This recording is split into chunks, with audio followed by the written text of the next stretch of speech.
आज हम 8वीं कक्षा का संस्कृत विषय का 10वां पाठ पढ़ रहे हैं। पाठ का नाम है नीति नवनीतम।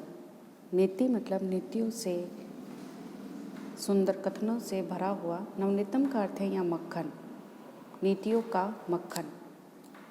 प्रस्तुत पाठ मनुस्मृति के कतिपय श्लोकों का संकलन है जो सदाचार की दृष्टि से अत्यंत महत्वपूर्ण है।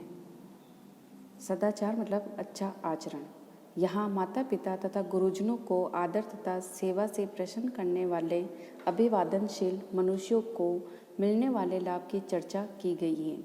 इसके अतिरिक्त सुख दुख में समान रहना, अंतरात्मा को आनंदित करने वाले कार्य करना और उसके विपरीत कार्यों को त्यागना, सम्यक विचारोपरांत तथा सत्य मार्ग का अनुसरण करते हुए कार्य करना आदि शिष्टाचारों का भी उल्लेख किया गया है।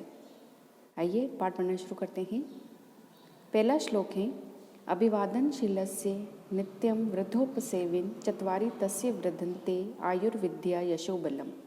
अभिवादनशील करने वाला मतलब प्रणाम करने की आदत वाले लोगों में और नित्य वृद्धोपसेवन तथा सदैव बूढ़े लोगों की, बुजुर्गों की सेवा करने वाले व्यक्ति की चत्वारि तस्य वदन्ते, उनकी 4 चीज़ें बढ़ती हैं। उनकी आयु, विद्या, यश और बल, ये चारों चीज़ें बढ़ती हैं। जो अभिवादनशील है, प्रणाम करने की आदत वाला है और जो अपने से बड़े लोगों की, बुजुर्गों की सेवा करने वाला व्यक्ति होता है, उस व्यक्ति की। दूसरा श्लोक देखिए, यम मात्रो कलेश हम सहते संभवे निर्णाम ने तस्य निष्कृति शक्या क्रतुम वर्ष सतेरपि। कि मनुष्य बच्चों की उत्पत्ति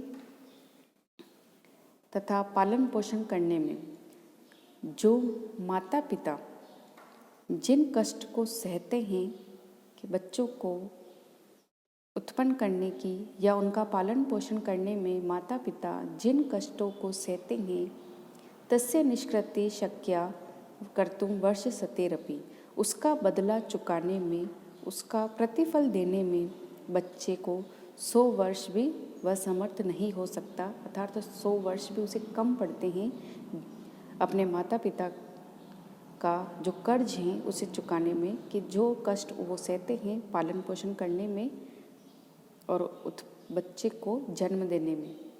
इस श्लोक में यही बताया गया है। तो उसका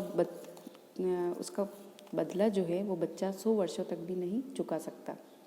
तीसरा श्लोक है तयो नित्यं प्रियं कुर्यादाश्चार्यस्य चे सर्वदा तेषवेव त्रिषु तुष्टेषु तप सर्व समाप्यते। कि उन दोनों कौन कौन? तयो नित्यम मतलब उन दोनों के, माता और पिता के, और आचार्य से, और जो आचार्य को सदा संतानों के द्वारा हमेशा उनका प्रिय ही करना चाहिए, उनके लिए अच्छे कार्य ही करने चाहिए। अपने माता पिता के लिए और अपने आचार्य के लिए सदा संतानों के द्वारा अच्छे कार्य ही किए जाने चाहिए। तेवनेव त्रिषु तपे सर्वम समाप्यते।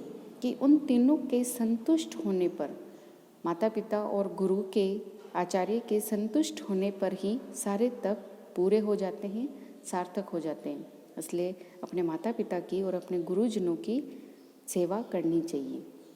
अगला श्लोक है सर्वं परवशम दुखम सर्व आत्मवशम सुखम एतत् विद्यात् समासेन लक्षणम सुख दुखियों।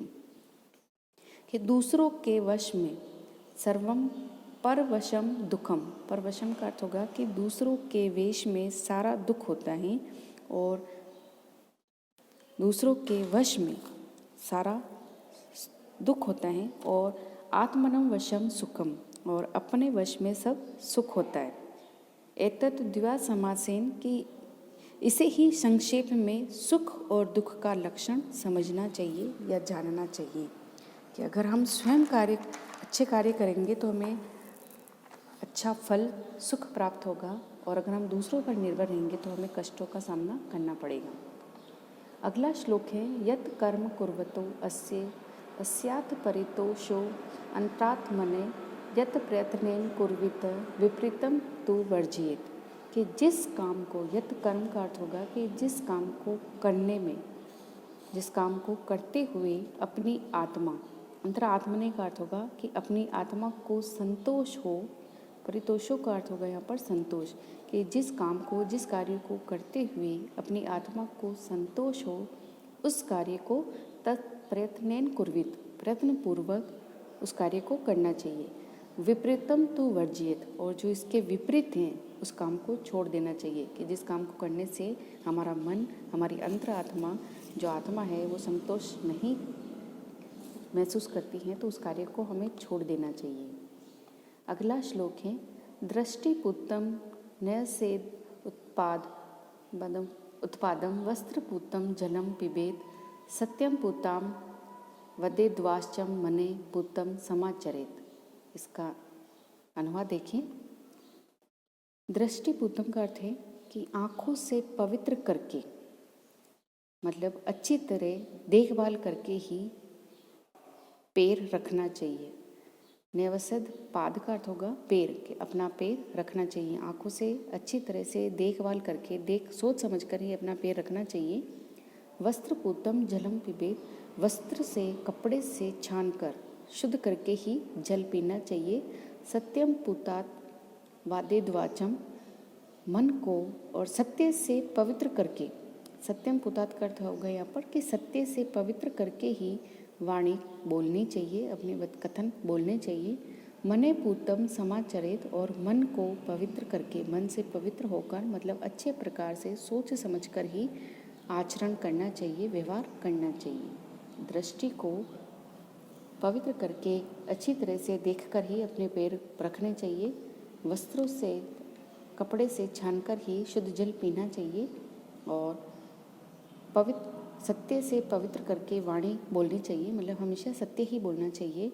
और अपने मन को भी पवित्र करके सोच समझकर अपने विचार या व्यवहार को, आचरण को करना चाहिए।